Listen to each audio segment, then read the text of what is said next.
ప్రభు అయిన యేసుక్రీస్తునందు మీ అందరికీ శుభములు. చూడండి, యోషువ గ్రంథము 2వ అధ్యాయము 1-2 వచనాలు. నూను కుమారుడు ఆయన యెహోషువ వేగులు వారైన 2 మనుషుల్ని పిలిపించి పోయి ఆ దేశమును ముఖ్యముగా యెరికోను చూడుడని వారితో చెప్పి ఎత్తేము నుండి వారిని రహస్యముగా పంపిన వారు వెళ్ళి రాహాబునకు ఒక వేశ్య ఇంట చేరి అక్కడ దిగగా ఆ దేశమును వేగుగా చూచుకు ఇశ్రాయేలు నుండి మనుషులు రాత్రి వేళ ఇక్కడికి వచ్చి ఉన్నారని యెరికో రాజునకు వర్తమానం వచ్చెను. రాజుకి వర్తమానం వచ్చేసింది. రాహాబు వేశ్య, అందగత్తి, అందాన్ని ఎలా వాడుతుంది, కానీ జారత్వము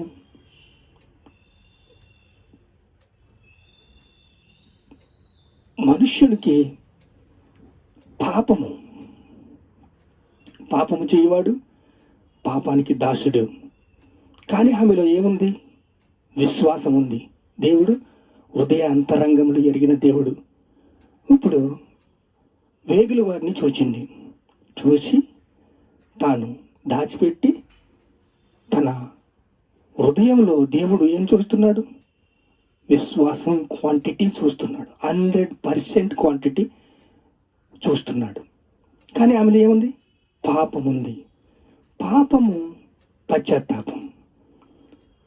పశ్చాత్తాపం నుంచి విడుదల పొందుకోవాలి. పాపం నుంచి విడుదల పొందుకొని మారుమనసు పొందుకొని దేవుల్లో కొన్ని విత్తనాలు మంచి నెలలో పడ్డాయి, కొన్ని విత్తనాలు పక్కన పడ్డాయి. అలాగా ఇక్కడ రాహాబు వేశ్య రోత జీవితం జీవిస్తుంది.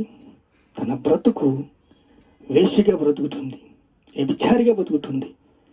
కానీ దేవుడు ఉదయ అంతరంగంలో ఎరిగిన దేవుడు ప్రేమిస్తున్నాడు. యెహోషువ 2 మనుషుల్ని పంపించాడు. 2 మనుషుల్ని ఏం చేస్తున్నారు? వేగులు చూడనాకెళ్ళి వాళ్ళ ఇంటికి దిగి వాళ్ళని కప్పెట్టేసింది. కానీ రాజుకి వర్తమానం వచ్చేసింది. రాజుకి వర్తమానం వచ్చి తన ఉపకార ధర్మము చేయటం మర్చిపోవద్దు. చూడండి, 10వ వచనంలో చూస్తే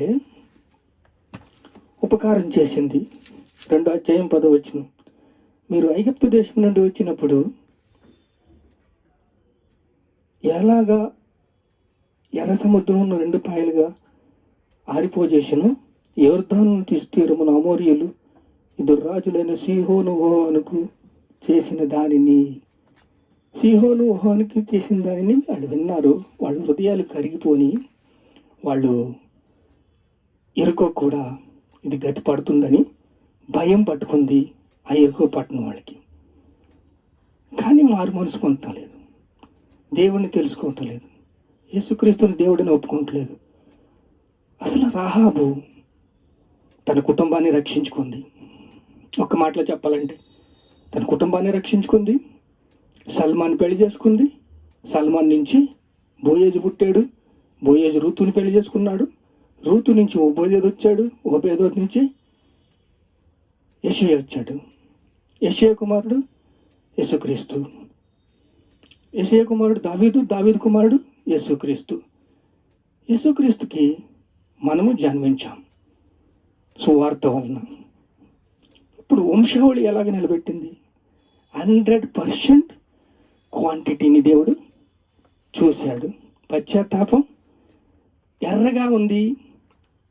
అన్ని రంగాల్లోనూ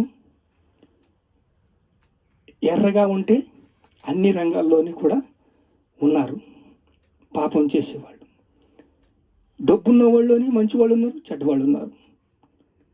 అన్ని రకాలుగా అన్ని దేశపు మనుషులు ఉన్నారు. కానీ దేవుడు హృదయ అంతరంగములు ఎరిగిన దేవుడు. ఇప్పుడు యేసుక్రీస్తు మనల్ని పాలిస్తున్నాడు. ఇప్పుడు యేసుక్రీస్తుకి ఉపకార ధర్మం చేసింది కాబట్టి యేసుక్రీస్తు వాళ్ళ వంశంలో వచ్చాడు. కానీ ఇక్కడ మోషే పుట్టుకలో కూడా చాలా శ్రమలు ఉన్నాయి. యేసుక్రీస్తు పుట్టుకలోని శ్రమలు ఉన్నాయి. యేసుక్రీస్తు పుట్టినప్పుడు దూతలందరూ కూడా గొల్లలకి సువార్త చెప్తారు. గొల్లలు దేశాల నుంచి జ్ఞానులు వచ్చి ఈ బిడ్డను తీసుకుని ఏం చేశారు? మహిమపరిచారు యేసుక్రీస్తుని పుట్టినప్పుడు. కానీ ఉపకార ధర్మం చేయటంలో మోషే కూడా ఉన్నాడు. నాయకుడు పుట్టినప్పుడు శ్రమలు వస్తాయి.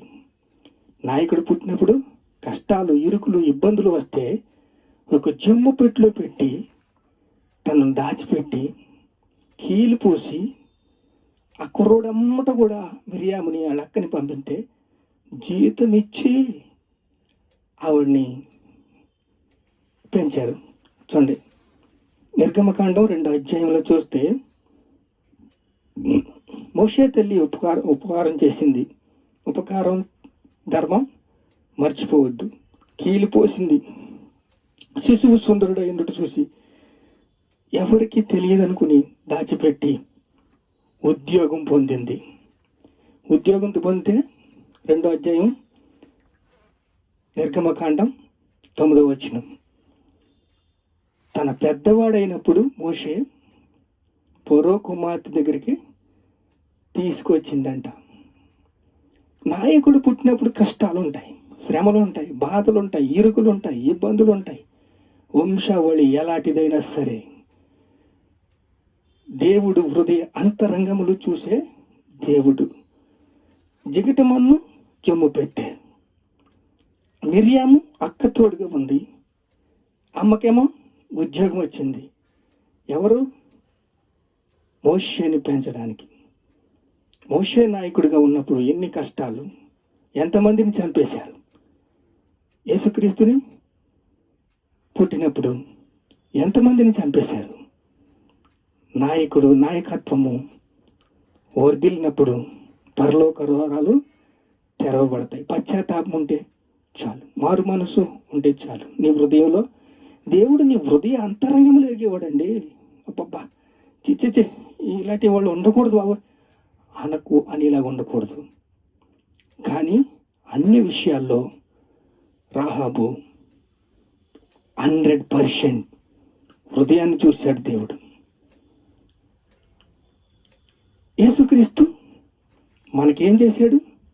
ఒక మంచి మాదిరిగా ఉండి తన ప్రాణాన్ని పెట్టి దేవుడిగా తండ్రి కుడి పార్శ్వం వెళ్ళి కూర్చుని మనల్ని ఆశీర్వదిస్తున్నాడు. మన కోసం విజ్ఞాపన చేస్తున్నాడు, మన కోసం శ్రమ పడుతున్నాడు, మన కోసం కష్టపడుతున్నాడు, మన కోసం బలపరుస్తున్నాడు, స్థిరపరుస్తున్నాడు, సిద్ధపరుస్తున్నాడు. తాను యేసుక్రీస్తు మన కోసం మనల్ని ప్రేమించి రక్తం దారిపోసి ప్రాణం పోసి మనల్ని కని మనల్ని పెంచుతూ పరలోకానికి నడిపిస్తున్నాడు. ప్రార్థన చేసుకుందాం. మహాపరిశుద్ధుడా, మారు మనస్సు, పశ్చాత్తాపం మాకు ఎలాగా ఉంటుందో నేర్పించావయ్యా. స్తోత్రాలయ్యా. ఎక్కడి నుంచి ఎక్కడికి వంశావళిని లాక్కెళ్ళావు తండ్రి. స్తోత్రాలయ్యా. అయ్యా మీకు స్తోత్రాలు, స్తోత్రాలు, స్తోత్రాలు. ఘనత, మహిమ, ప్రభావాలు నీకే చెల్లిస్తున్నాం తండ్రి. ఆమేన్.